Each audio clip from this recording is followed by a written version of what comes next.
song that I wrote entitled Snakes Around My Trailer, and I wrote it because there were snakes around my trailer.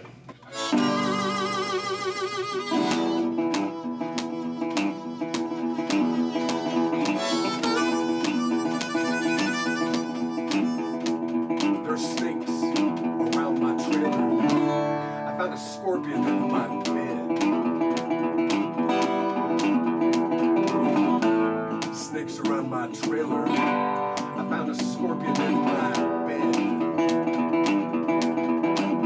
Oh, if Texas has its way, I could wake up dead. Well, I'm old underneath the sheetrock, paper wasps in the eaves. You know, I try to keep up with the upkeep, but an honest man may be deceived. Oh, God help the child set upon my thieves.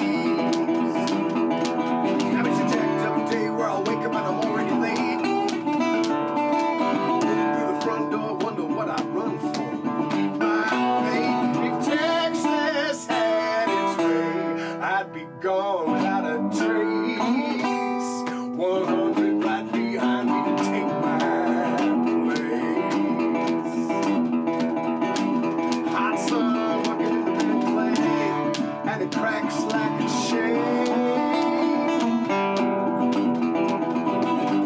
Hell, in August, Texas, fools break the rain. Oh, you dumb sons of bitches.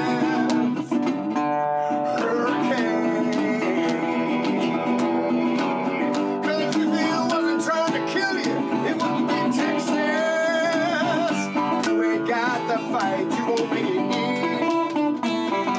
See that cowboy hat driving that Lexus, man, that wicked grin from ear to ear.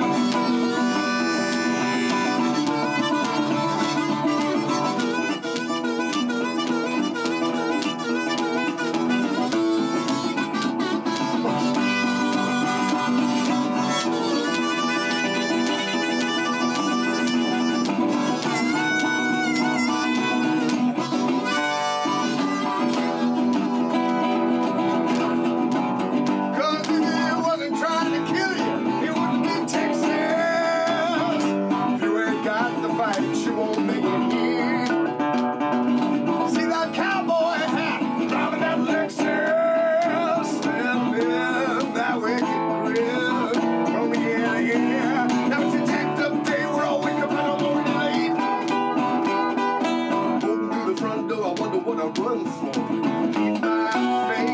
If Texas had its way, I'd be gone without a trace. 100 right behind me to take my place. Oh, there's snakes around my trailer. I found a scorpion in my bed. If Texas has its way, there will be bloodshed, and trouble makes a man. I'm a thoroughbred.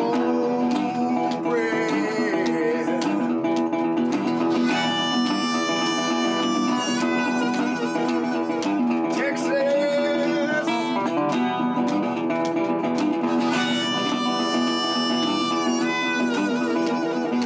Texas.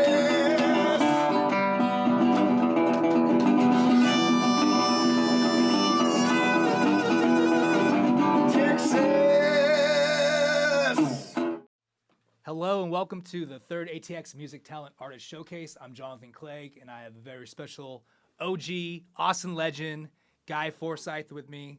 Folk, Americana, rock, blues, even opera. I saw you singing some Phantom of the Opera. I like music. I'm a big fan of a lot of different types of music, and at a certain point in my career, I decided that I wasn't going to try to only do one thing, because I like a lot of different types of music. I'm a child of the random iPad or music generator, which just spews out your collection of music. And I like a lot of different types of stuff. But it was definitely blues that made me want to play music because it was the shortest distance between 2 points. It's the most emotional and passionate music that I've encountered. I saw that you had shared, when people are sharing their albums that influenced them, you had the Muppet Show. Yeah.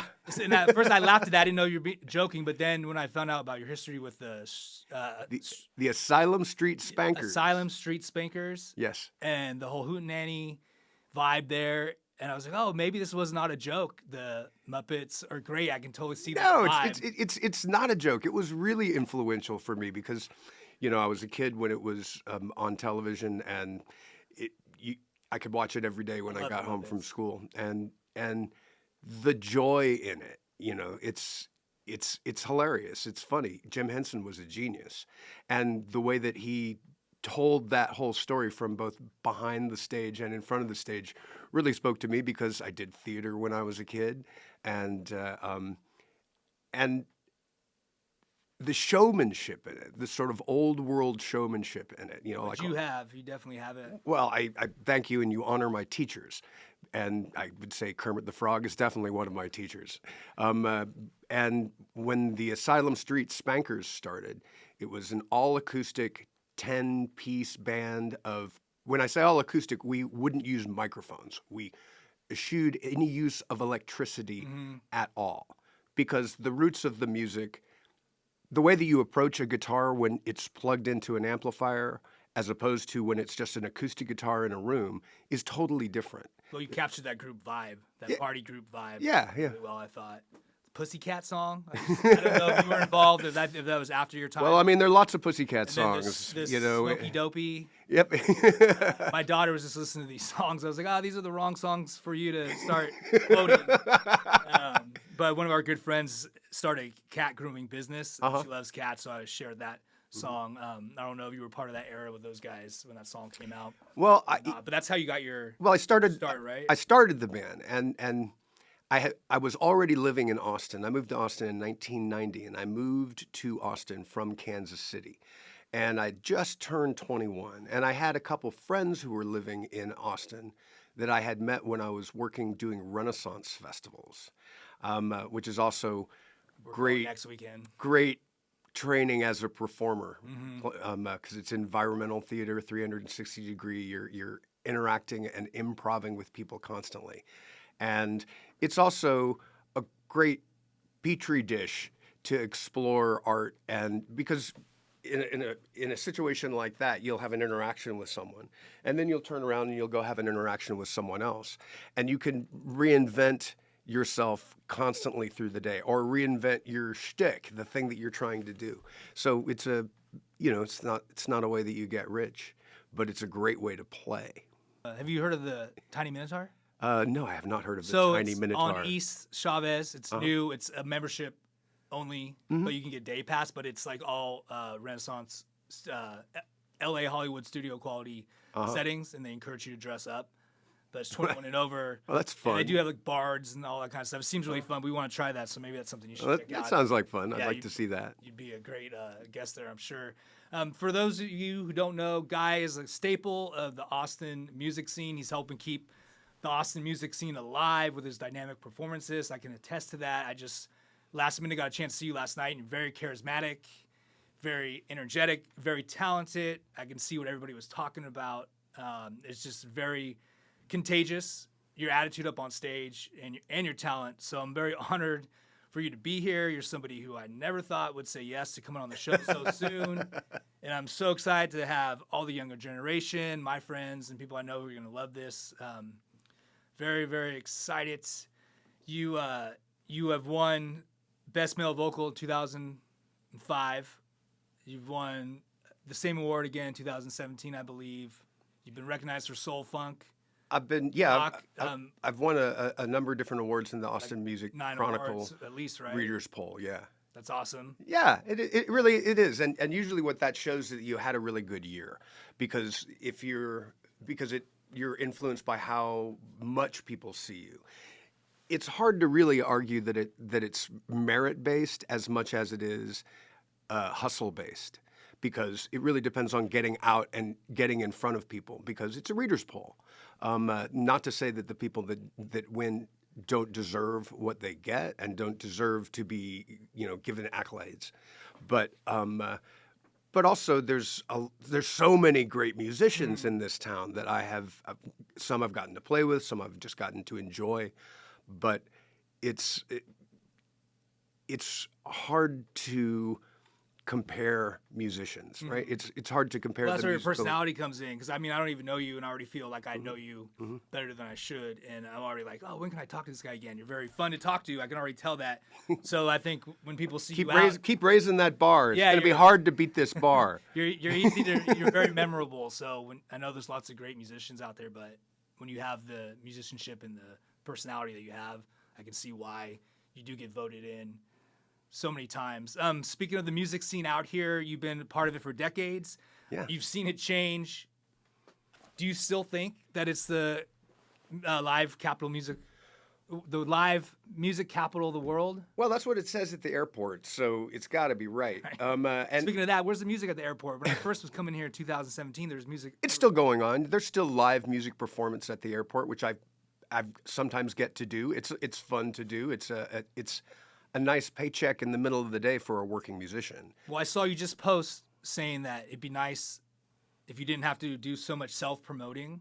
Yeah. Right? Well, that's part of the reality of being an independent musician at this time, because all of the different sources that people used to find out about music, like print, like a newspaper that had somebody in their employ whose job was to cover the scene and to direct people to things of interest. But those people don't exist anymore. At least they're not getting paid by print media, except at the really highest level. If Beyonce puts out a new record, there'll be a review of it. But it used to be, when I first moved to Austin, that the Austin Chronicle, the Austin American Statesman would cover the music scene. And since there were fewer media outlets that people would find out about it, there was more coverage, and you knew where to put your effort to try to reach an audience.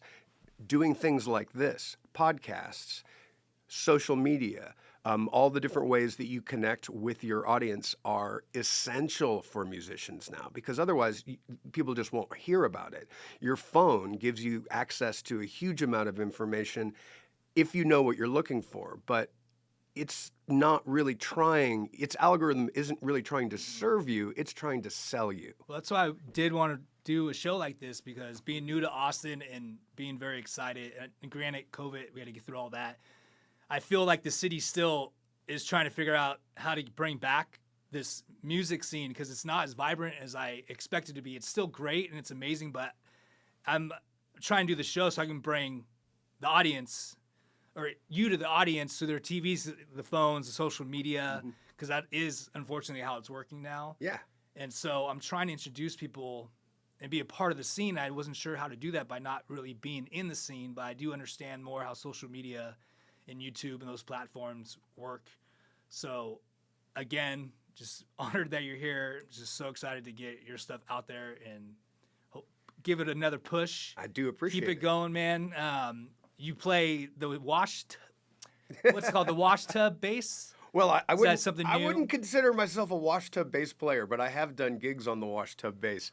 I like a lot of different types of instruments, and there are a lot of instruments that that are really used as punchlines. Things like the kazoo, the jug, the musical saw. I'm a harmonica player. I remember in high school when I was first learning how to play the harmonica, I was sitting on the curb waiting to be picked up, and there was a girl walked by me and looked down and says, harmonica, there's a useful skill. Which is true for some people. Some people are never going to get it. They're never going to be interested in it. But some of the most talented musicians of 100 years ago weren't in the opera houses. They weren't in playing classical music. They were making music for themselves and the people around them. Now, they had, I'm sure, ulterior motives like sex and drugs and alcohol and having a good time.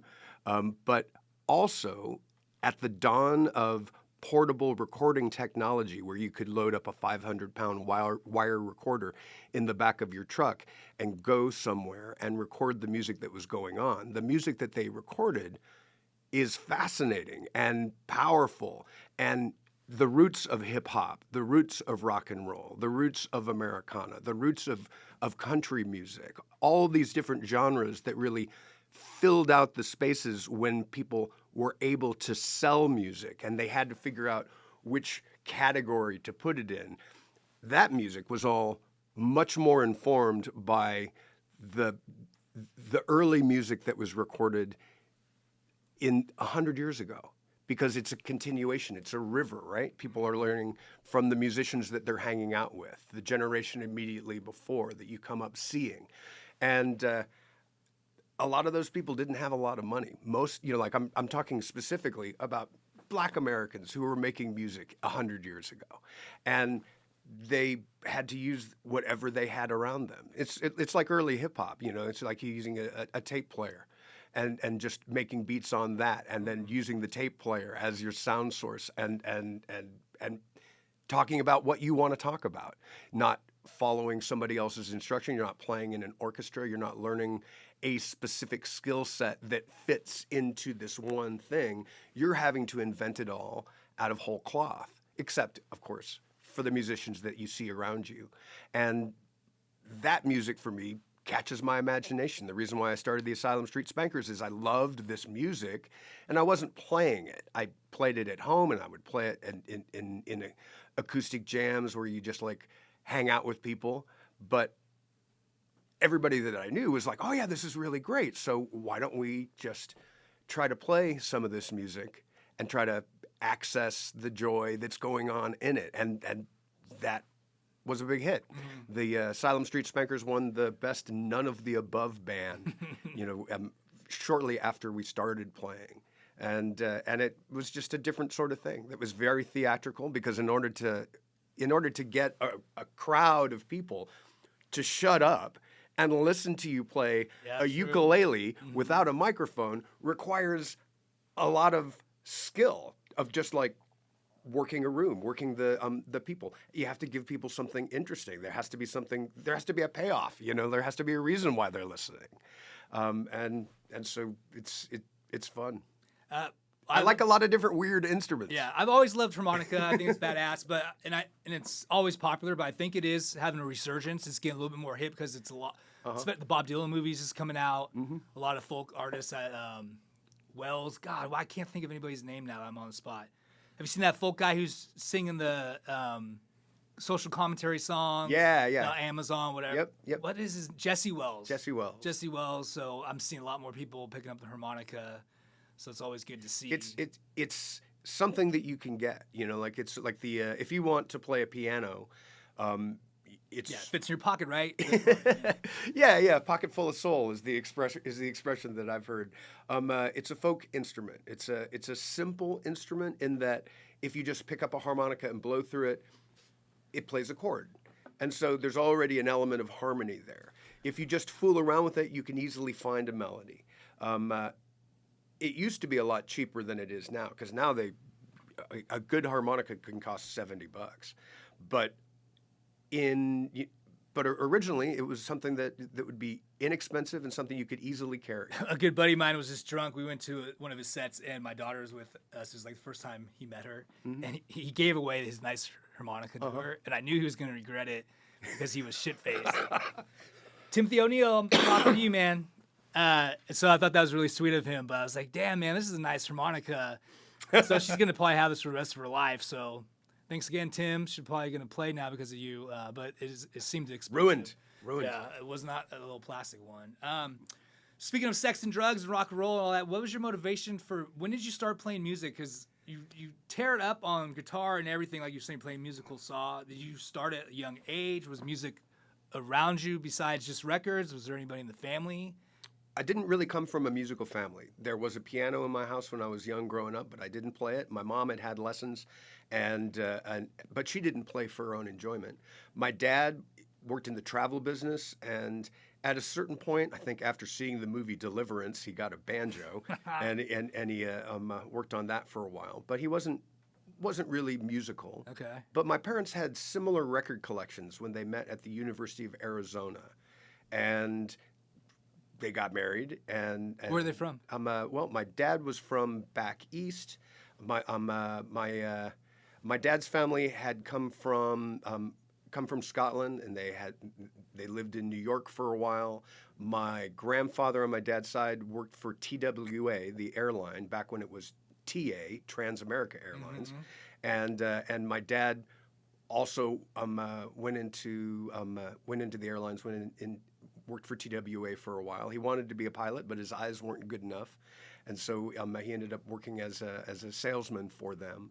And it was sort of like being an Army brat when I was growing up, but at a better pay grade, because we lived a bunch of different places for short amounts of time. So I lived in California, I lived in Kansas City, I lived in Connecticut, I was born in Colorado. Okay.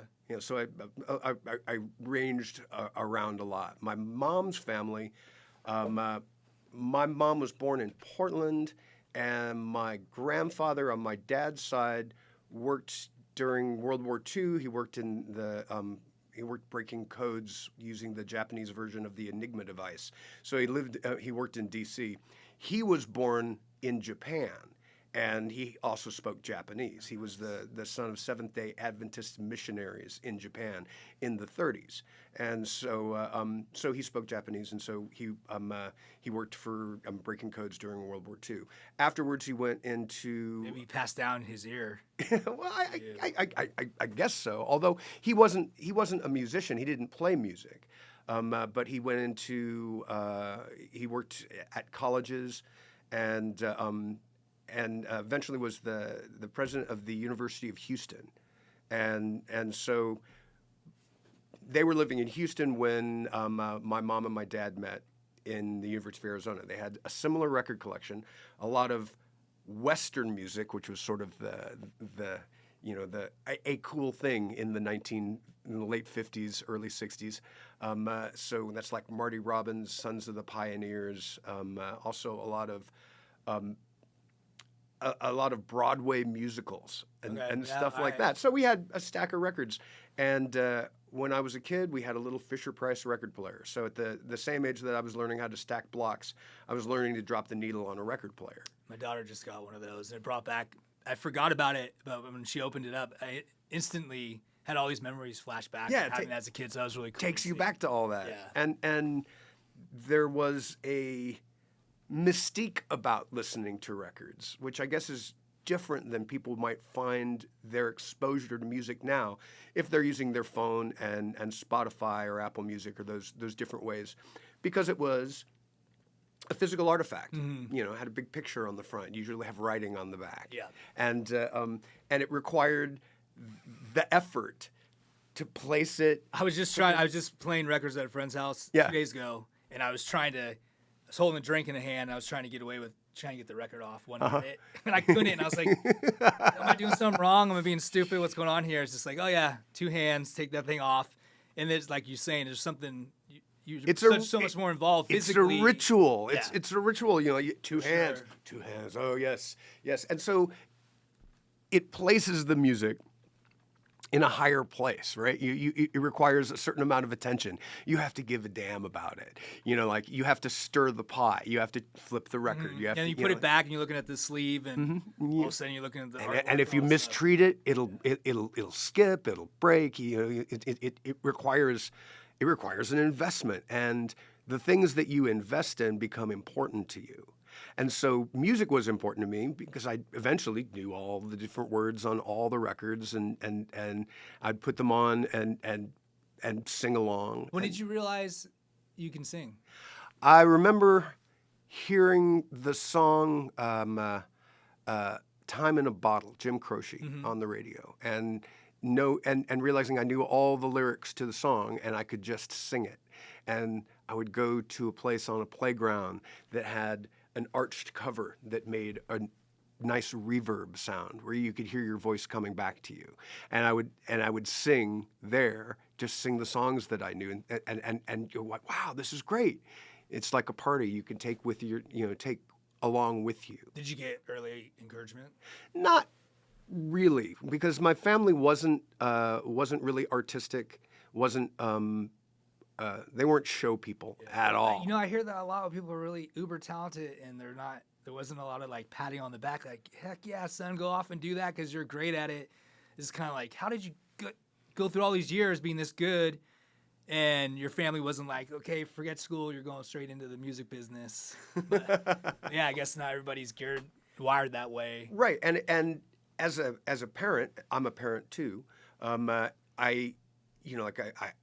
concerned for the future of my children, but you don't get to choose what the future of your child is. You can try to give them good tools, but they're going to make their own decisions, and they're going to make their own mistakes, and those mistakes are more valuable often than the lessons you try to teach them. Keep it coming. I got to hear this as a new father. It's true. A record that I made after having my first daughter was entitled "The Freedom to Fail." Nice. And that was about all the thinking that I was doing about this situation. And I wanted my daughter and now both my daughters to be able to have the freedom to try things and to figure out what interested them, not try to plan their life for them. You probably know people that played piano, they had piano lessons, and they did it all the time, and they were really good, they achieved a certain amount, but then when they got on their own, they're like, all right, well, enough of that. I'm not gonna. I hated it. My dad made us play, and we hated it, and that's one of my worst regrets. It was a huge mistake. But I was a kid. I wanted to go out and skate. Right, but it's such a cliche because like almost everyone that I talked to that had lessons and then stopped is like, oh, I wish I'd kept at it. Mm-hmm. But I didn't have piano lessons. Mm-hmm. I didn't have that sort of access or a formulated approach to it. I remember I was vaguely interested in playing music in school, and I tried the trombone, and after I went, it's like I wasn't really interested in it anymore because I didn't have any role models that played trombone. There wasn't any music that I had been exposed to at that point where I felt the thing that I could express. Now I know lots of great trombone players and lots of great music that is horn-based, and I'm fascinated with that music. I play in a 20s and 30s jazz band. I play tenor banjo in that band that does complicated four-horn arrangements that are all written out, and with consummate musicians that are lifers. This is what they do, and it's such a joy to get to play that music. And if you've ever been in a room with a hot jazz band that's having a good time playing, you probably go, yeah, that feels great. But I had no idea about that music when I was a kid. I just hadn't been exposed to it. You're such a good songwriter, so you must be an emotional guy. I would assume. If I start crying, I apologize. I feel compelled to write music, even if I know no one's going to hear it, just because I have so much I want to express and get out. And that's what made me pick up music, because I would write songs without doing the music, and then I was like, started helping my dad write music, and I was like, oh, I should pick up a guitar. That's cool. But did you feel something inside you when you were younger that you wanted to get out, so you picked up the music, or did you just like start picking up the music and then the songwriting and the expression of emotion come out? What happened first? Well, I think all children naturally come up with songs. They all make up songs. Yes. And pee pee poo poo. And one of the first songs that I wrote was in high school, and we were doing a book report on the Grapes of Wrath. Okay. And so I wrote a Dust Bowl ballad. You know, it wasn't particularly good, but my teacher was impressed because nobody else brought a guitar for their presentation, and making that leap to think that you can do it, that it's all right to, that you don't have to immediately compare yourself with all the best possible examples that pop music brings you. Yeah.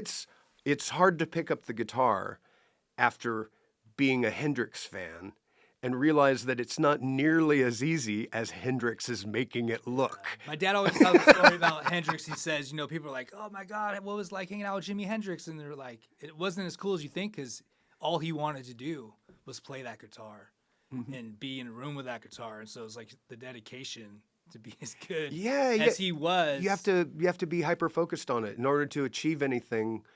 In order to get the skill set on an instrument, the expression of 10,000 hours, right? You have to put 10,000 hours in. Another way to think about it is that you've got 10,000 bad notes that you have to play, and you just have to start.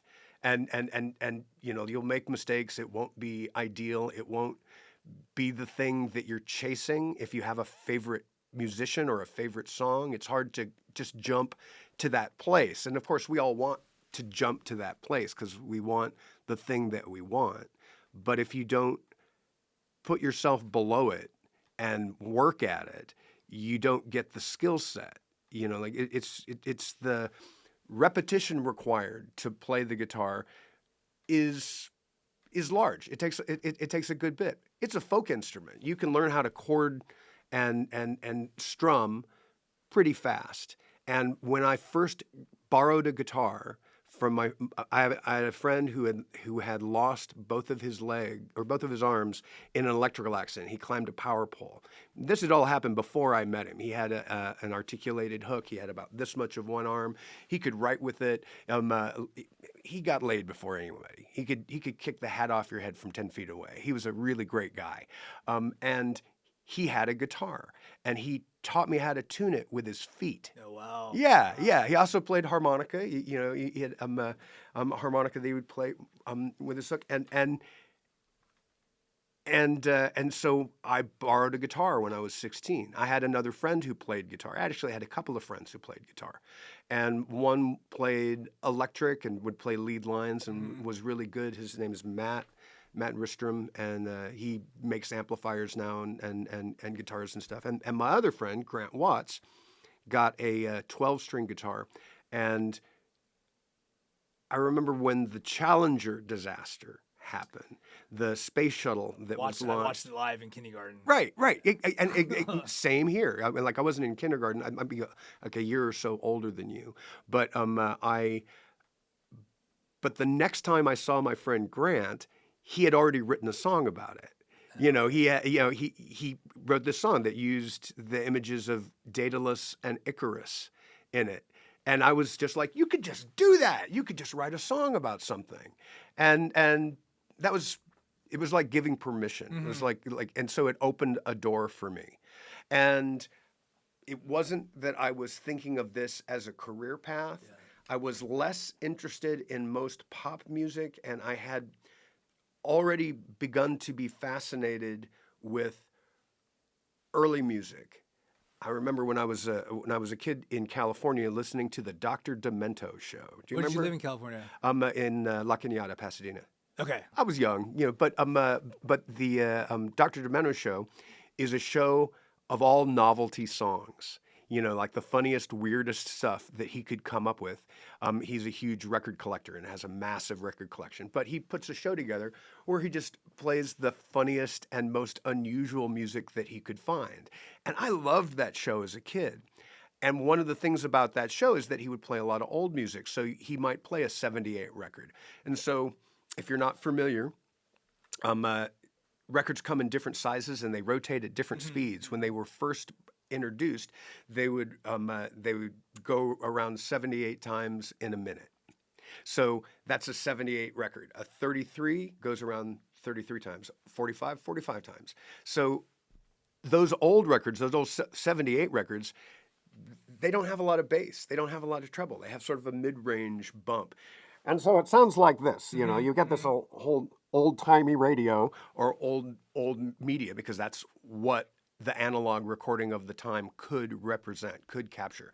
And so I was already used to hearing old-sounding records. Later on, I found that the public library had stacks and stacks and stacks of records that I could just go listen to for free. This is before streaming. This is before the sort of access that we have to music. So I would go to the library and just take records off the shelf and listen, because I had no idea exactly what most of it was. Great speeches of the last century, classical music, Shakespeare plays done by the BBC in audio. But the thing that I found that changed it all for me was a recording of Robert Johnson. Robert Johnson was a Delta blues songwriter and guitar player who recorded in the 30s and has had a profound effect on all of your guitar heroes. I don't know if your heroes are Eric Clapton or Buddy Guy. Those are people that heard these recordings when they were young, and it turned a light on for them. And it did for me too, because the music that I was hearing coming out of the speakers of the record player was not the same sort of music that I was hearing on the radio, the things that were being produced by the music industry. And that had a lot to do with the fact that this was an individual. He was a songwriter. Back before, this is before Dylan. So like the whole personal aspect of songwriting in a lot of ways didn't exist. There were professional songwriters. If you were to go to the Brill Building in New York, Yep. there were a whole building full of people just coming out with melodies and words, and you're really trying to find a song that would be universal enough that anybody could like it. Yes, sir, she's my baby. No, sir, I don't mean. It's like it's not deep. It's not super complicated. It's not supposed to be. It's popular song. It's something that you could hear, oh yeah, and just sort of sing along. And it wouldn't matter who you were, even if the situation described in the song didn't apply to you, you could still see, oh, that would be nice, right? There's a great documentary on that building. I forget if it's on HBO, but that's the great thing about this show is I'm going to have all this information on the screen. Oh, that's very cool. We're going to be able to introduce people to everyone we're talking about. So everyone's going to be on the same page. But the point that I wanted to make is that hearing this phonograph record, it's an analog transmission from an earlier time. Analog because it's never been reduced to ones and zeros.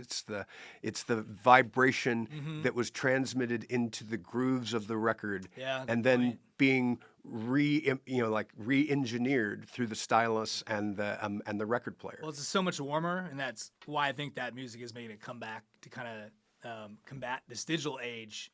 Because all the mixing and everything is so different now. When you put on a record nowadays, it just feels so much more organic, and just fills the house up. The vibe is different.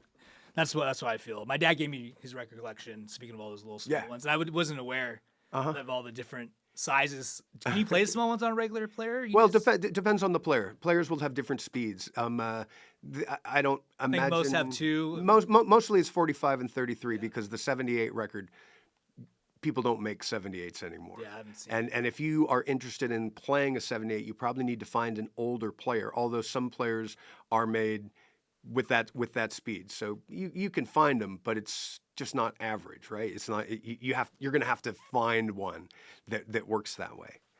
And what I heard in that music was something outside of the business we called music. It was a personal response. Now, I'm sure he was doing it to give him some agency, the type of agency that as a black man in the 1930s, it would be difficult to find, to have some money to travel, places to go, getting to go somewhere where you're not expected or initially wanted, but you have a skill set that you can bring that is desirable. And so it gave him and other musicians of the period agency where they had none. And so it could have been life or death, but all of that passion, all of that energy comes through these old recordings because that was what they had. They were going to shoot their shot. And that is inspirational to me. There is it's a medicine. It's a powerful thing. I make connections between food and music a lot, that food nourishes the body, music. Make sure we talk about food too before we're done here. 'Cause I want to know, you've been around here so long, you must know some spots or have some insight. I like to introduce food and music to a new audience. Yeah. Come here so they can check out your favorite food. So don't let me forget about that. All right. I'll have to mention that. Yeah. So food nourishes the body, music nourishes the soul. But also good food can nourish the soul and good music can nourish the body. And both are a type of art that you create and then it's gone. You make a meal, you eat it, you have to make another meal. You play a song, there's this moment of ecstasy, of transcendence. You have an ability, music can just take you places, it can give you things. But then you need to do it again. I mean, this is, analogy. Robert Johnson was in the first generation of musicians that listened to records. His approach to making records was influenced by the fact that he listened to music on records. And so a song like Love in Vain which is a perfectly balanced short story in 4 stanzas. It's brilliant, and it is just the length of a 78 record. And so he obviously knew what he was doing. At that same period, if you were playing a party, you might play the same song for 30 minutes, 45 minutes. My friend Glenn Allen did a book on Mance Lipscomb where he recorded Mance talking, and he wrote out the things that he said. And Mance would talk about playing a song like Key to the Highway for like 45 minutes. You'd sing every verse then you'd sing them again, you'd sing some other verses for some other songs, and when you'd wrung everything you could out of it, you'd switch, go to a different song. But that held the space for the party in the room. That created the vibe. But Robert Johnson had made a leap at that point and really was thinking about creating what would be a good record. Yeah, that's a good point. Yeah. Jamie, can we pull that up? Yeah, Joe Rogan reference. That's what I need to get. I need to get somebody here so we can pull up stuff when we're talking about it on the spot. What do you have residencies? I noticed you play at Saxon Pub a lot. Is that pretty normal? I've had a lot of residencies in this town. Saxon is one of the. I don't do it every week because I'm still struggling and hustling to make a living as a musician. So you need to make sure that you get paid for the gigs that you do. But there are some residencies that I still do.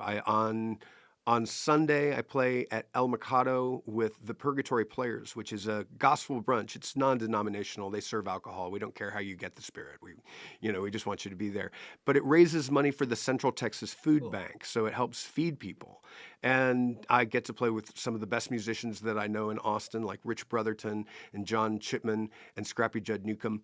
And it's a beautiful experience. As an independent artist, you do all your promotion, right?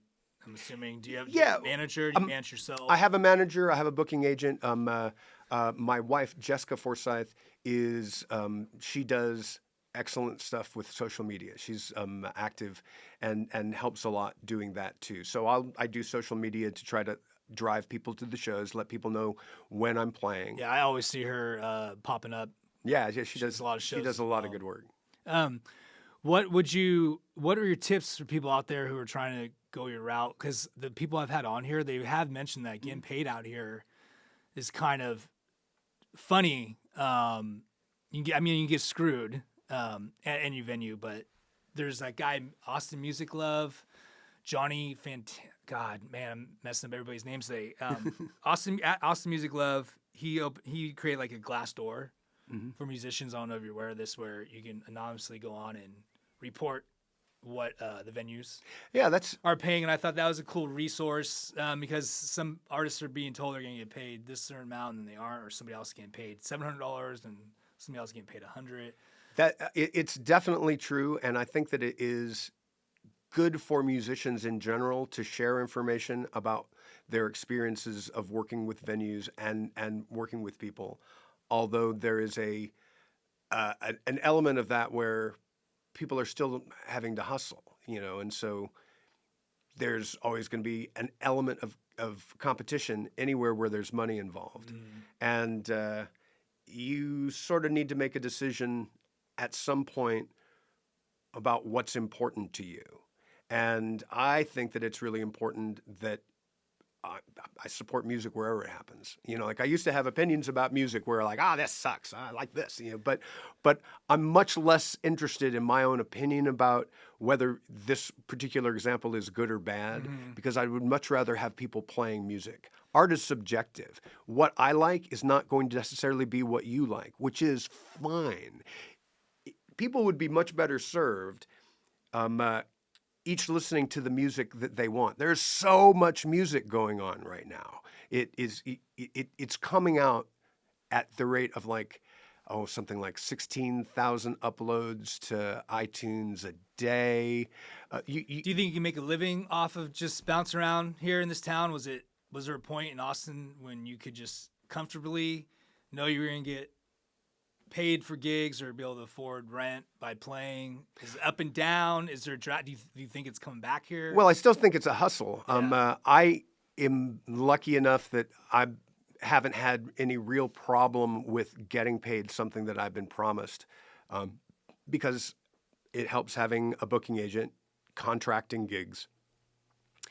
I think my best advice to musicians, and it grieves me to say this, is that you need to study business. You have to understand that you are a resource and that other people will profit off of you and not pay you if they don't have to, because of the old thing about, you get what you negotiate.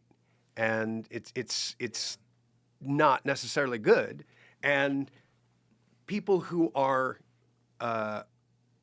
empathetic and are interested in music, like people that have invested in this thing, it's not the best business choice. There are easier ways to make money.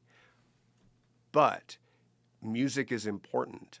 It's like Nietzsche said, a life without music is unimaginable. Yes. Yeah. So I think that if you're mistreated by a club egregiously, you should tell other musicians about it so that they know to expect it, and to be careful, because there are people that will take advantage of situations, and that's true in any business, but I think people in music are often less equipped to deal with it. I know way more about business than I ever wanted to, but that's self-defense. Getting like a business degree would be good self-defense as a musician, and you would understand where the money is being made and where is it going. You can't expect a small like coffee shop that isn't making a huge amount of money to pay you like a living wage for coming in and playing a couple hours when there's no cover at the door. It's just it's nice that you can do that. Maybe nobody even there. That's what I've heard with other musicians too. When you're in a group of musicians and everybody's playing, it's hard to get people to come out to the shows because everybody has a show. So it's like, how do you decide who you're going to go see? So I've heard that's kind of been a struggle where it's like great that there's all this music going on, but also it can be like a double-edged sword where, because whenever I ask people, hey, where should you go play? Like, are you gigging? And they're always like, oh man, yeah, we have a show here, but nobody ever comes because somebody's having a show there too as well. So it's like you expect your friends to show up for you, but they can't because they have to pick and choose. Because there's a lot going on. Yeah. So I guess you just have to be good enough like you are and bring it. Well, there's a huge buffet of music available to you in Austin. And I know that it has changed over time because in all the time that I've been living in Austin since 1990, it's been one of the fastest growing cities in the U.S. And a lot of businesses have moved here. There's been a huge amount of capital that has come to Austin. Now, money acts as a solvent on things that don't make money. And so a lot of the clubs that I used to play at that didn't necessarily make the most money, but were really great hangs and, like the centers of community, a lot of them have gone away because you don't make as much money with a music venue as you might with an apartment building or a shot bar. Yeah. Where you're just teaching college students how to vomit. Yeah. And unfortunately, that's what's going on with Austin right now is we're losing so much of what people love the city for high rises. Right. Because that old home that was turned to a bar, you can go see cool music at, might be neat, but it's not bringing in the buco bucks, the high rise, and that's shitty to see. Like when I lived like 2 blocks from Marine Street. That was just so cool to see, and just even being here for the last 5 years, I've seen like I feel like my Austin's been destroyed and ruined, and I've hardly even lived here, so I just can't imagine what it's. Well, it continues to change, and you're going to have to be flexible if you want to keep doing this. You're going to have to keep reinventing yourself, and you have to keep reaching new people. Half the population of Austin just moved here, and even though I'm sure that every one of them heard Live Music Capital and had friends that they told they were moving to Austin, oh yeah, the music scene, it'll be great. And it still is great. There's still amazing stuff going on in Austin every day of the week. Killer musicians. But you won't necessarily find out about it unless you're lucky enough to hear this podcast or to follow the social media of a musician that you meet, because it's not the phone's job to tell you where to go. It's trying to sell you something. Speaking of killer musicians, I'm supposed to ask you, I'm supposed to ask all my guests if you're the Rainy Street Killer, but I'm going to give you a pass because I know you're out there saving lives during your shows. And plus, the Rainy Street Killer's probably gonna jump out here behind one of these ferns. Shit's ridiculous. I was gonna bring a machete, so in case you were performing in your way, you just cut the shit down. But can you tell your story about a recent show you had prior to the Super Bowl? Because I don't even know you, man, and like that whole Super Bowl, all I was thinking about was you and your host, and I was just worried about how lame the Super Bowl ended up being for Kansas City fans. So I was watching it just because I'll let you explain the story, but you have this amazing story. I want to make sure we have time to get there, and then we'll talk about food, and then we'll do a kick-ass performance, showcase your work. But if you could tell the story. Sure. I was playing with my band 78 Special. It's a three-piece that plays 100-year-old music, the sort of stuff that I've been talking about. You know, we do some original music and we do some old music, and just try to do it the best we can and have a lot of fun doing it. And so we had a show at the 04 Center, and the show was great. I met a bunch of people.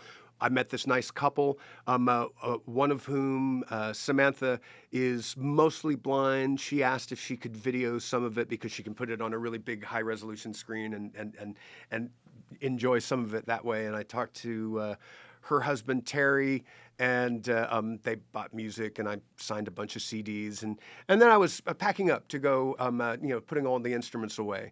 And somebody comes into the hall and is yelling, "Does anybody know CPR?" Like that. And I got certified, but it was years ago. Yeah. And I know that even CPR has changed and stuff like that. But it didn't matter because my sister's a firefighter. I got certified and I forgot it. The minute I got a certification, because I did it for my daughter, and I was like, I do not know what to do. But I ran outside, and Terry had a heart attack. When they were getting ready to leave, they were already in the car, but they weren't yet out of the parking lot. And Samantha, even being blind, was able to follow the light of the club up and yelled for help. I came out. Terry was in the car. We got Terry out of the car. We got him down on the ground. We started doing CPR on him. It wasn't just me. It was also people that were working at the venue, and they called 911, and we did chest compressions and mouth to mouth, and the EMTs arrived, the fire department arrived. They took over. They did an excellent job. They got him to the hospital. He had what is called a widowmaker, which is usually 95% of the time fatal because hence the name. The heart stops beating. You stop getting blood to the brain. Even if you're able to start the heart, it often. Often the person doesn't recover because the brain is damaged. But since we were really fast about it, and Samantha, as soon as she realized that he had a heart attack, she was just beating on his chest, which kept the blood moving in his body, which enabled him to keep the brain working. So this all happened a week before the Super Bowl. And they took Terry to the hospital. They put a device in his heart that regulated his heart, and he survived. But in the process, Samantha, his wife, was like, "You spent all our life savings on going to the Super Bowl. You can't die. You have to go to the Super Bowl. You have to go to the Super Bowl." And he recovered. And oh man, that makes the game even more heartbreaking. Seriously, that's all I was thinking about. I was telling my partner, I was like, "Oh my God, this guy is at the Super Bowl." So when after Terry had regained consciousness and they were trying to figure out if he could go, he couldn't drive, and his wife couldn't drive because she's blind, and so they called me up and say, "Hey, do you want to take Terry to the Super Bowl?" And I was like, I don't have any gigs right now. I can do this. And so with just about 12 hours notice, I went over to their house and took Terry to New Orleans, and we got to go to the Super Bowl. And I pushed him in a wheelchair. And even though his tickets weren't particularly good, it turns out if you show up with a wheelchair, they might just give you a really good place to watch the game, which was on the bottom level at the back of the bleachers, and it was a fabulous opportunity. And Terry was really generous. He got me, got me a ticket, And so I got to see the Super Bowl. It was the first time I'd ever seen the Super Bowl in person, and I don't imagine I'll really do that again because I'm not a sports guy. I did It's live still in like a once in a lifetime. I did live in Kansas City, and I did remember seeing the Chiefs at the stadium there, and so. I was like, oh, this is great. I'd even lived in Philadelphia for a period of time, so it was cool. And got to see the Kendrick Lamar halftime show. So like all that was really fabulous. But of course, we showed up, but the Chiefs didn't. Yeah. So it was. It sounds like it was still a good time. Oh, it was an amazing, great experience. It was an amazing time. It was a once in a lifetime. Would have been great experience. if they would have won. But honestly, that was the only thing I cared about when people asked me. I said, I'm a 49er fan. And I've been heartbroken from the Chiefs. Uh-huh. I was like, I don't want the Chiefs to win again, but this guy is at the Super Bowl and he was really sick and almost didn't make it, and that would just be such a great story. So I was really rooting for the Chiefs, and I was really bummed out about that. So that was also one of the big motivations for I wanted you to come on the show so you can share my trauma. Terry and Samantha are both doing great. Terry's awesome made a fabulous and unforeseen recovery. He's doing really good. So that's really good news. Great to hear. Did you eat Did you eat food at the Super Bowl? I did eat some food at the Super Bowl. And had some expensive drinks. Okay. And that was fun. But you're in New Orleans, so honestly, you shouldn't eat at the Super Bowl. Yeah, so it's a good segue into It's really good food in New Orleans, and I've got a lot of friends who are musicians there too. So I lived on the streets of New Orleans for a short period of time. Just like living in squats and playing on the street because I dropped out of college. I went to college for a half year, and I was like. It was clear to me that the thing that I was interested in was not there. Okay. And I wasn't interested in going about it in an academic way. I wanted to go hear the music and play the music.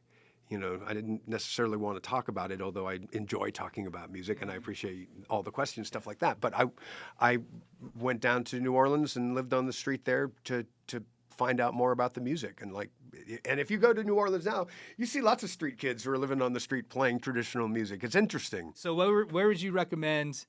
Where do you like eating out here? Do you stay at home a lot? Do you eat out a lot? I imagine you gig a lot and probably eat at the places you're performing at. Yeah, I mean, I've certainly gotten a lot of bar food over my career and a lot of road food. So I'm less interested in the average American diet, but but Austin has a lot of really good restaurants. Where would I send you to? I like Lucy's Fried Chicken a lot. Okay. Yeah. Yeah, I've been seeing that one. Yeah, it's popping up a lot. It's really yummy. There's a little spot called Cafe Malta.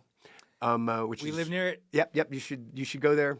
It's a great date night. They're very sweet. We were going there a lot. We were living downtown Austin, and we moved South Austin when we got pregnant, and we would go to Cafe Malta all the time. And my partner was pregnant, and our last dinner there, they gave us because we told them that we're about to have the baby, so we probably won't see us. They gave us a cake with a candle and everything. It was very sweet. And it's that kind of place. It's a small restaurant. We talk about it all the time because we pass it all the time. We're like, we really should go back there because they treated us so well. And my mom's in town now, so she has been there too. So I'm glad you brought that up. We'll have that information there. So the Lucy's Fried Chicken, Cafe Malta. There are so many great Mexican restaurants. Have you ever been to Suerte? To where? Suerte? No, I have not. Have you heard of it? No, I have not. Oh my God, 6th Street. They have their own corn production. They farm area where they it's this like unique gourmet Mexican cuisine. Yeah, it's next to the 311 Viva. I'm saying everything wrong today. Names, restaurants. Next to the I'll have it all up here on the screen, but it's on 6th Street. Suerte. I recommend that to everybody. All right, that get a chance I'll to check it out. And I think I do want to mention Jay Slay, Jenny, mutual friends of ours. So I've been seeing you around town. Your name, you were one of the first people I thought of, and my goal was to get this podcast to where I could get to the level of having a guest like you on it. So thank you very much. Oh, my pleasure. But Jenny came over a couple months ago, and she was showing me footage from you guys were at a gallery playing, and I was like, oh my god, who is that? She this guy. I was like, I know this guy. I mean, I don't know who he is, but I wanted him on my show, and that was I don't know if I filmed my first episode yet, but I'm glad it all worked out. Like when I was like, that's my in. You know him? I was like, I'm going to do a couple shows and I'm going to reach out to him. I'm sure this is going to be huge for you. I mean, I can't imagine that, like how I don't know what you'll do next. Yeah, I don't know. Open a hot dog stand. It's a hustle. Like the whole music thing is a hustle. It's the Romney expression is that a career in music is something that you steal. I'm not, I don't necessarily know if that's true, but it certainly requires that you're always moving and you're always trying to figure out what you're going to do next. Because venues, even a place that you've played at a whole bunch, will change hands and they'll start booking other people. Things like that happen. Places that you play will go away because of the changing economic situations. Austin used to have this great renewing audience, and there wasn't a lot else to do. The city government, or the state government and city government, all had stuff here. People would come to do business, and at night they would want to go out and have a good time. The University of Texas, one of the biggest universities in the U.S., people would come every year to go to school, and then they would go out. And so there didn't, back in the period of time before you had streaming services and cable television, you had a movie theater that had the movie, and you had 3 TV channels, maybe PBS or however that would have worked. And so there sprung up this great live music culture here. And because it wasn't an expensive place to live at that time, and it was a beautiful place to live. It's close to nature. There's lots of great things to do here. It's a good place to live. But that's not now there's so many different choices. You've got way more channels on your television than you get to watch. You could listen to any piece of music that you can imagine by just speaking into your phone, and it will probably produce it for you. There's so many different things that are trying to vie for your entertainment dollar.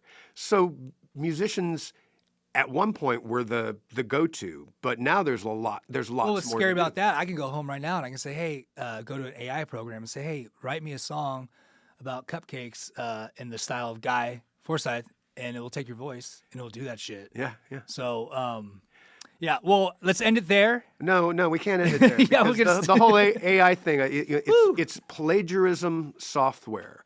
And my belief is that anything that is created with AI should always be public domain. Yes. And so that if you want to use AI to do the soundtrack to your movie, you shouldn't get to profit on that. I mean, you could put it on your movie, agree. but on the other hand, if I want to use your music that you created with AI, I should be able to, because all of that is the plagiarism of human efforts.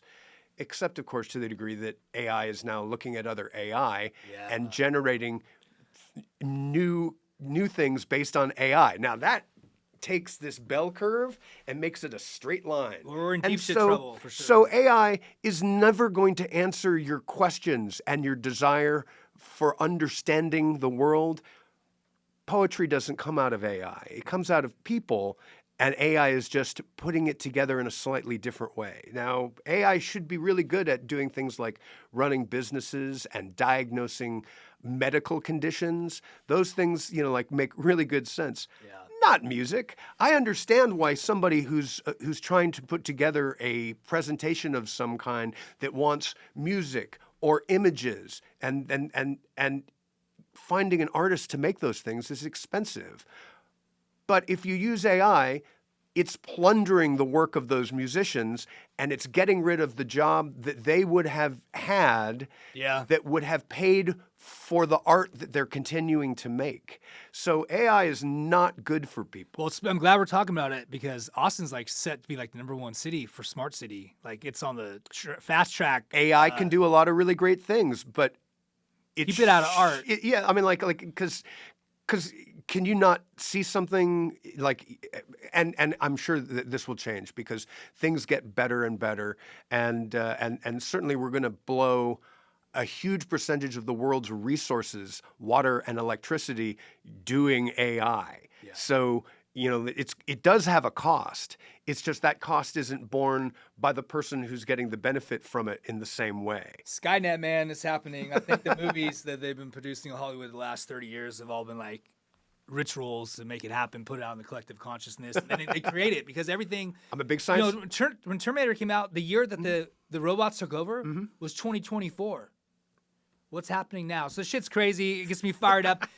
Doing stuff like, I'll probably use AI maybe to make generate a thumbnail or a graphic, like the graphic designing for one thing. I can see that, but I have a lot of friends in the industry, creative industry, and it's like if you don't get on board with it, you're gonna be so left in the dust, and there's no turning back. It's scary as shit, and the music thing is nuts, because when you hear an Eminem song that doesn't exist, but you cannot discern it. Like, I'm a huge Oasis fan, huge Liam Gallagher fan, and I was like, I was trying to find Liam singing the versions of songs that Noel, his brother, sings, and I found like an hour and a half playlist on YouTube. I was like, what? I'm an avid fan. When did he record this shit? And it turns out people are programming the AI to have Liam sing all these songs that he didn't sing, and it's fucking, man, you cannot discern. It's exactly how you would. So that was cool. But it was the scariness of it and like the inauthenticity of it kind of took away my joy. At first I was like, yes. And I'm listening to it and it kind of got really very depressing that this wasn't really him and his emotions. But I wouldn't have known that. So this shit's weird. Shit is weird. We're in trouble. You heard it here first. Yeah. AI's... What is authenticity worth for you? I mean, I'm a white kid from the suburbs who plays blues music. I can't talk about authenticity in any sort of way because I didn't have a mentor who taught me this. I just was lucky enough to be exposed to it, to find it at the library. Yeah. And then I saw John Hammond play and went, wow, that thing that he's doing, that's what I want to do. The AI is just the involvement, like, the human experience of taking your influences and creating something new. Now it's just on a whole different level that, it's hard to understand, hard to comprehend. Well, it's hard to understand, hard to comprehend, but soulless. The difference with you doing it is you have a soul. But it's plagiarism software. Yeah. It's not creating anything new. It's just taking all the parts, reassembling them to the algorithm that you suggest. And I think that should be resisted. I think that your soul, your mental state, your whatever sort of sense of satisfaction that you get from being here is not going to be answered by AI. Yeah. It's not. That's not what it's for. Well, let's confront this with some good organic human. Let's do that. Creative music. I appreciate it, guy, man. Such an honor, man. You're a fucking legend. Excuse my French, but it's nice to be listened to. Yeah, and I can't wait to share this with the interwebs where everything is free. So hopefully we'll get you some audience members. I appreciate it. See the real thing. The hustle continues. Yeah. All right, man. Cool. Let's get to some tunes. Excellent. Sweet, man. Thank you. So this is a song that I wrote. And today is a special day, so we'll let the song speak for itself. This is the anniversary, the debut of Patina Verdigris, the greatest there will ever be, voice of another time. Critics darling, Broadway rage, I'm too of the Gilded Age, songbird in an open cage, forever in her prime. Over 100 years ago, she took the stage, she stole the show, Vienna to the Golden Gate, packed the house for decades straight, footlights burn, smoke would curl, sequins dance through strings of pearls, her melodies would ache and whirl, always the band would play. With music like the poets wrote, the gift of life born from the throat, the truth confessed with every note.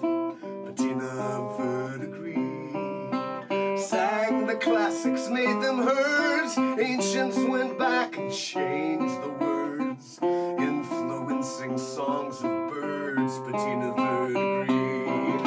Over 100 years ago, she took the stage, she stole the show. Vienna to the Golden Gate, she packed the house for decades straight. But let's burn, smoke would curl, sequins dance through strings of pearls, and melodies would ache and whirl, and always the band would play. 2 shows every day.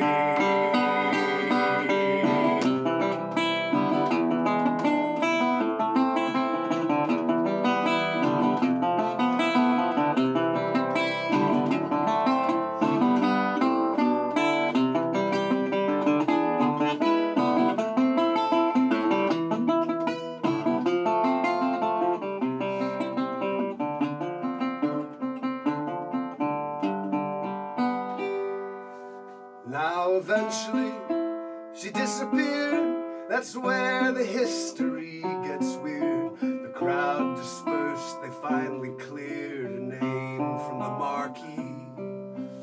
New acts where she used to play, new critics deemed her sound passé. Few hear her name today, Bettina Verdigris. No more recordings of her exist, still her memory persists. A little tarnished, yes, it fits, Bettina Verdigris. But there's magic in silence too. Imagine what that means for you, and you will hear her coming through, Bettina Verdigris.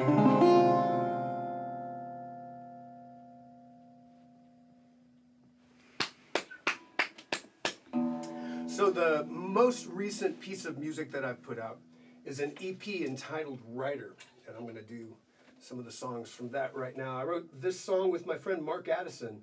You made a reference to a long time earlier, which is also a song that I wrote with Mark. Mark's a great musician and a great engineer. They call him Professor Feathers. He's a great music instrumental elemental. And one of the things I really like working with him, one of the reasons why I like working with him is that his trick bag is totally different than mine. He has a classical music background, and as opposed to the sort of roots music background that I've really been following. So writing with him has always been really fun. And this is a song about haunting, little ghost story.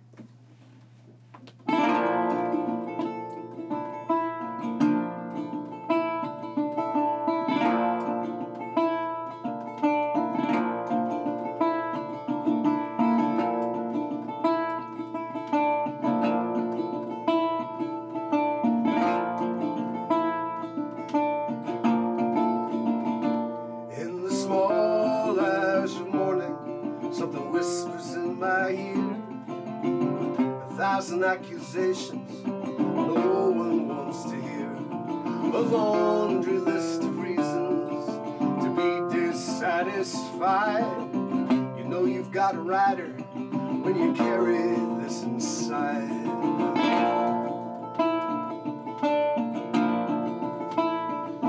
I was hanging in the graveyard with a tin-cup telephone, picking out a requiem from those beneath the stones. I was a fool unguarded, opened up to the unknown. I failed to heed the warnings, I took a rider home. Wash yourself in cold salt water, burn those candles down. Shed that skin he's hiding in, shed that skin, scrape it clean, cause that rider's gonna ride you round and round. Round and round and round and round. That rider's gonna ride you round and round till you put that rider down. Till you that rider down.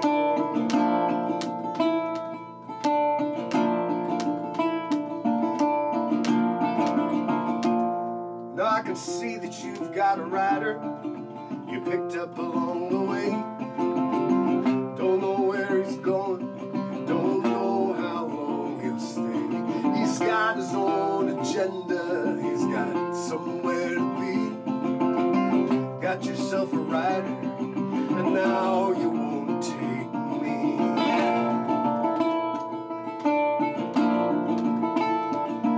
You were dancing in the graveyard, tapping on the stones, in a widow's wedding dress that you bought with stolen bones. You spun away the moment you thought you were alone, but you forgot the blind spot. You took a rider home. Wash yourself in cold salt water, burn those candles down.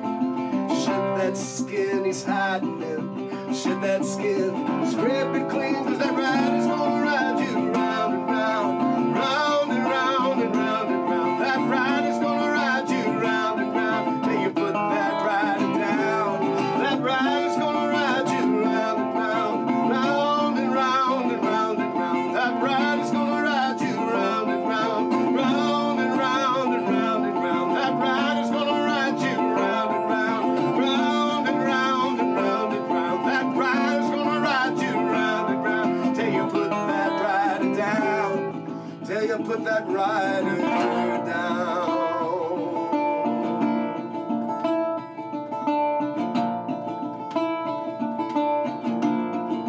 Put that rider down.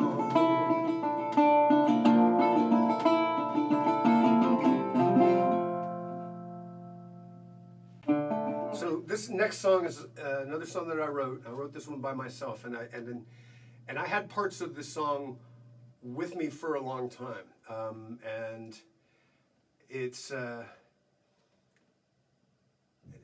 not a happy song.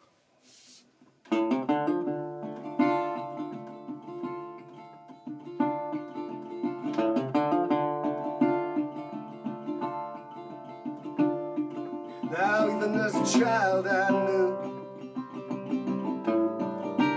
I would take a bullet for you, but in my life I have never seen someone so lucky grow so mean. Now I wonder what it was that turned you on.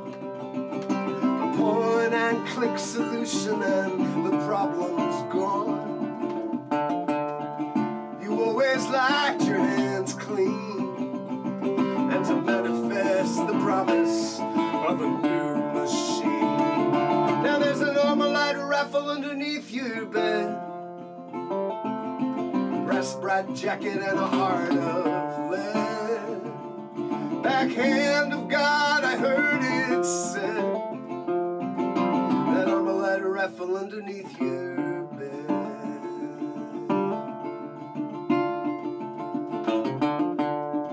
Now by all accounts your run's been good. No one to tell you what you should. You wear the boots around this town, and no one dares to come around. But it doesn't look like you get much sleep, and what you do is fast and cheap. You dream of what they do to you, and it's the same as you would too. Now there's an Armalite rifle underneath your bed, brass bright jacket and a heart of lead. Backhand of God, I heard it said, that Armalite rifle underneath your bed.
much hate to see what you might lose, and not love enough to let you choose.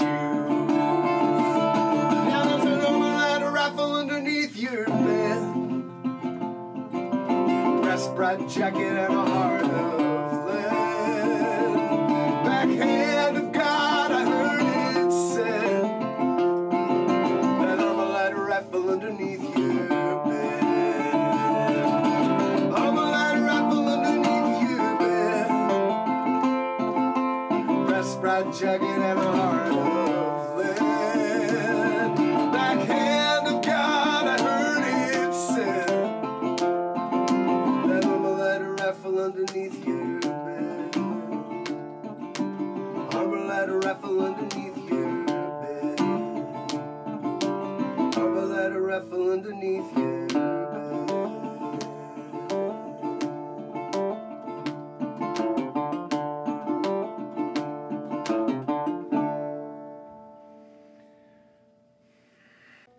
So we were talking earlier about like what exposed me to music and made me want to play. And we talked about listening to records a lot and how I got my first guitar and when I was working on this project, my friend Professor Feathers suggested you should write something just totally autobiographical.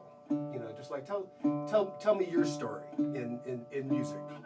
And I was like, oh, okay. And so this is what I came up with for that. And this is on that EP Writer, which is available on different streaming services.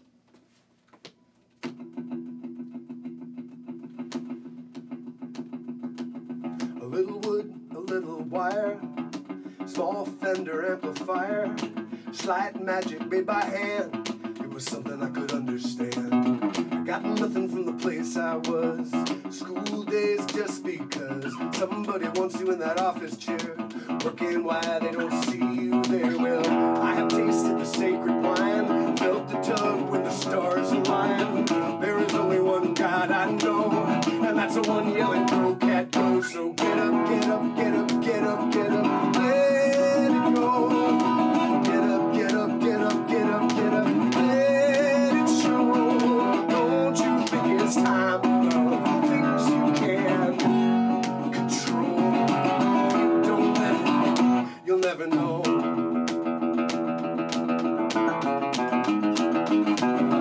Little Fisher-Price record player, transistorized and price soothsayer, scratchy vinyl from my parents' time, holy relics of rhythm and rhyme. Never had a lesson I taught myself from a book from the library shelf. Inhaled secrets that I need, and I would play till my fingers bleed on a borrowed guitar from a friend of mine. Lost both arms to a power line, taught me how to tune it with his feet, and that kind of love just can't be beat. So get up, get up, get up, get up, get up, let it go.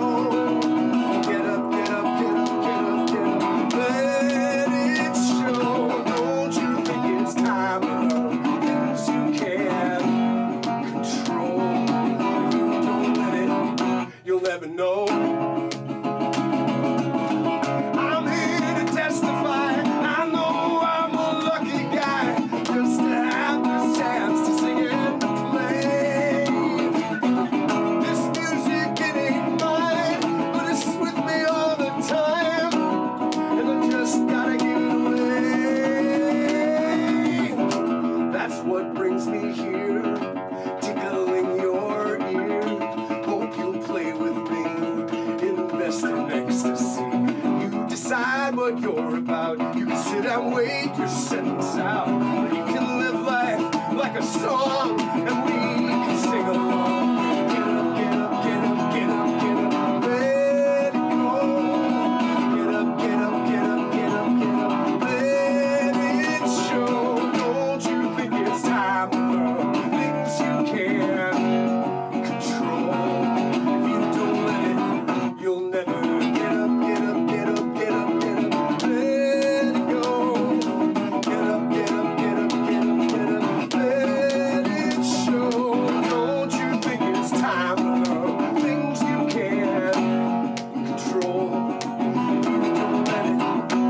never know. If you don't let it, you'll never know.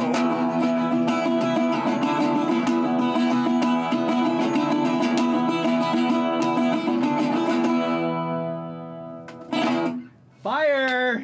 Fire! And since I started as a street musician, and I've never really lost my interest in acoustic music, even though I play in electric bands and play in, like, I've done a lot of different things, I've used computers in the studio to alter things, or, as a creative tool, but it's not the same as being able to do it with your hands. It's just like there's something really special about that. And the distance between the audience and the musician is more intimate. It's natural. Humans have made music for as long as there's been humans. Probably. I mean, I don't know what the first references to art or music, but cave paintings by Neanderthals and bone flutes that have been found suggest that this is just a continuation of something that we do. We're tool-making animals, and music is a tool. Music is a tool for transcendence. It's something that can help work go faster. It can help you remember places, people, and experiences. It gives communities cohesion. It can give you the strength to get through unimaginably hard times. Vibrational. Yeah, it's vibrational. It's a tool for transcendence. I knew this great piano player who passed a number of years ago in the freezes that we had here, and sort of breakdown of the energy infrastructure. His name was Gene Taylor. He played in the Blasters. He played later on in the Fabulous Thunderbirds. White guy, great piano player. Played with Big Joe Turner when he was coming up, because he would play for Jeep, and just an amazing piano player. He could go anywhere in the world, and if there was a piano there, he would probably find work in 5 minutes. Because you hear him play and be like, oh my God, that's great. Like, can you come play at my cafe? Can you play at this party? And he used that as a way to travel. And he lived a lot over in Belgium, and he lived here for a good amount of time. I remember getting some piano lessons from him, and he was just a really fabulous guy. And this is a song that I owed him when he passed. I wrote this with my friend Silas Lowe, too.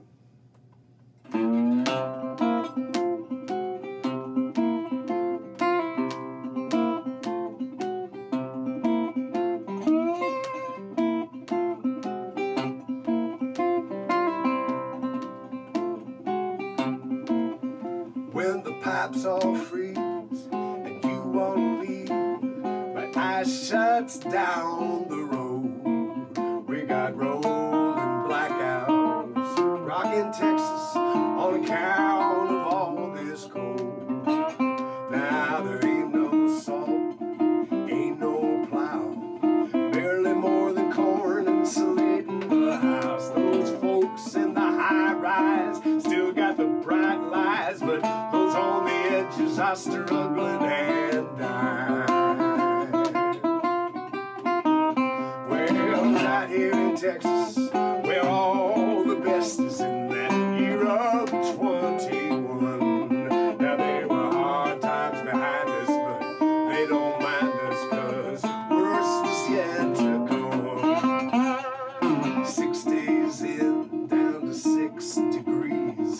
Cold in the bedroom, cold between the sheets. That glass by my head froze when the cold wind blows. I can hear my name, I hear it calling.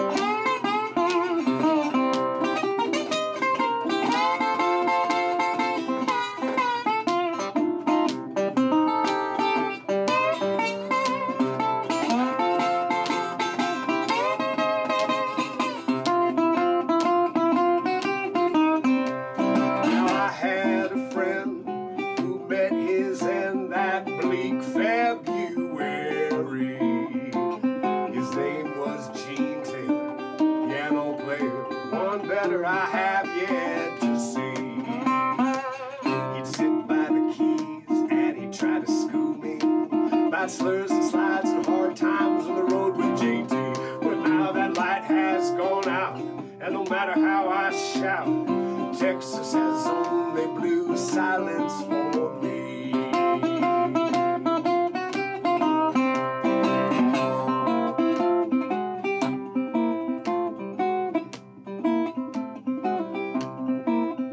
When the pipes all freeze and you wanna leave, but ice shuts down the road, we got rolling blackouts rocking Texas on account of all this cold.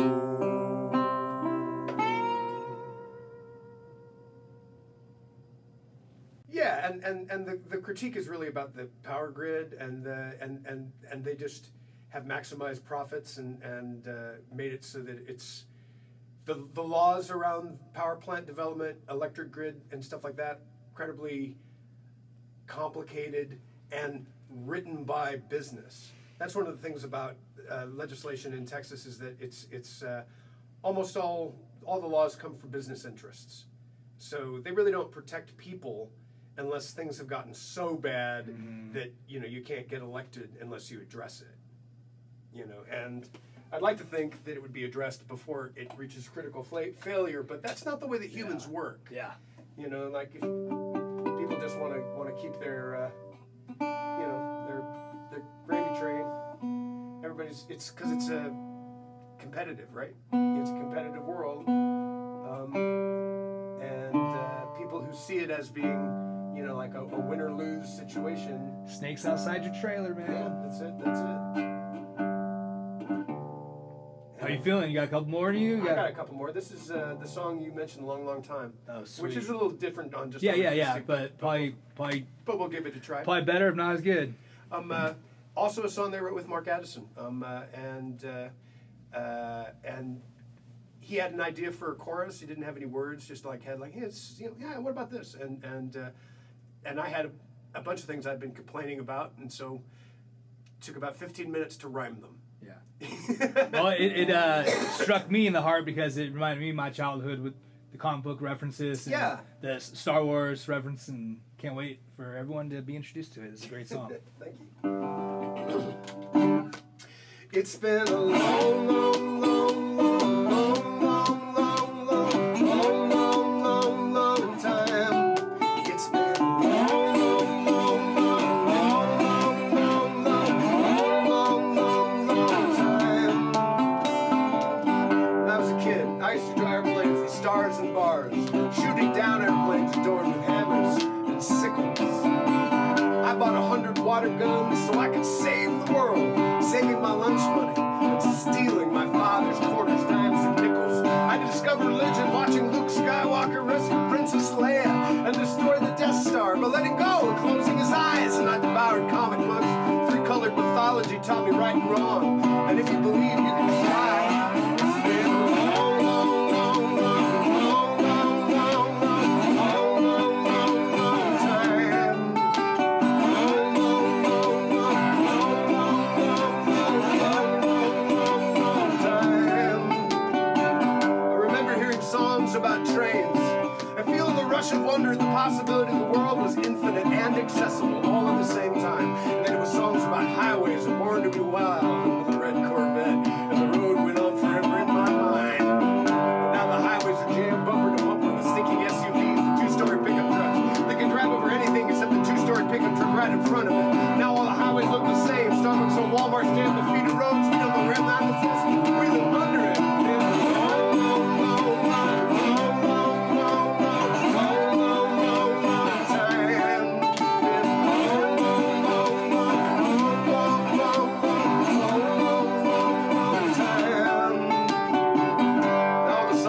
Gangsters and guns, and the TV speeds by at 100 deaths an hour. And everybody wants to pull off the crime of the century. Steal $200 gazillion, enough to build myself an island and build a real honest-to-God train on it for no one but me and get away with it. Get away with it. We Americans are freedom-loving people, and nothing says freedom like getting away with it. We went from Billy the Kid to Richard Nixon, Enron, Exxon, O.J. Simpson. We used to dream about heroes. Now it's just how to beat the system. So where do we go to dream now? I'm on the roof of the project,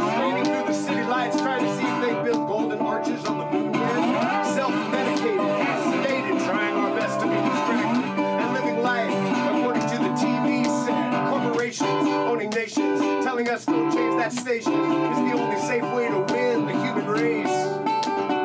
I wonder how the world sees us, powerful without equal, rich beyond compare. A spoiled, drunk 15-year-old waving a gun in their face.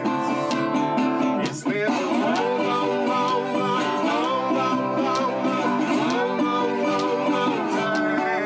Been a long, long, long, long, long, long, long, long, long, long time since I felt fine. Woo! Thank you. I wrote this song with my friend Brian Keene. I'd gone to Nashville to write with my friend Brian. He's a great songwriter. And we were writing songs in the Nashville style where you don't really have to have anything to say to write a song. You just need a rhyming dictionary, a legal pad, a number 2 pencil, and a suppressed gag reflex, and you can really get some work done. And that's what we did. We wrote songs for 2 days straight. We drank about a pound of coffee beans and, wrote a bunch of songs. And all those songs rhymed, and they had parts. And, there were metaphors, and tried to be careful about the, keeping the point of view consistent. And all the different rules that you want, that you're told makes a good song, but you don't have to actually listen to any of those songs because there's no point. No point. But on the 3rd day, I got a telephone call. It was, and it was unfortunately bad news about a friend of mine, a guy named Stephen Bruton, great guitar player, amazing guitar player. Used to play with Chris Christopherson. Used to play with Bonnie Raitt. A lot of times when you hear those old records, he's the other guitar on it, and was just a really great musician.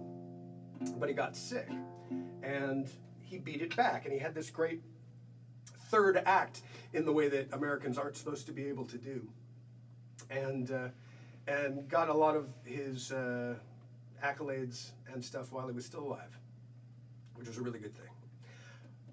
But then he got sick again, and that was what this phone call was. It was bad news. And so when I got off the phone, I told Brian, and we had been working on Brian's car, and we both looked at each other, and we put down the tools, and we picked up the guitar again, and we wrote this song, and it took very little time. And it's not always that easy, but sometimes it is if you're paying attention. I think that's the most important thing, is that sometimes something happens to you that's real enough that it matters, and if you are a songwriter or a poet or a writer or anything, you just need to notice that and give space. It's great to show up to work as a writer and sit down at the table and I'm going to write today and do that. But that's because the expression is that inspiration is for amateurs. But inspiration is also something that is not to be ignored when it comes. So.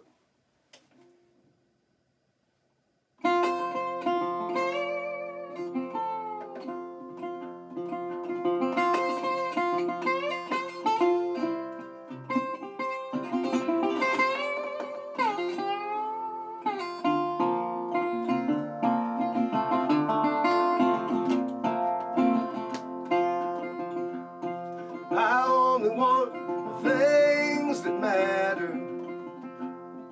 I only want things that you can share. Don't give me diamond rings, all those so-called finer things. They don't matter when they are not there. I don't need more clothes if I'm not freezing. I don't want a love that I can't feel. I can't use a pretty light just to help me pass my time. Love only matters when it's real. I only want the things that matter. I only want things that you can share. Don't give me diamond rings, all those so-called finer things. They don't matter when they are not there. Now I met a man who made $1 million, built himself a mansion up on high, and he worked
rich man. Expect you know that I'm not a rich man's son, but you should run and play and gather roses while you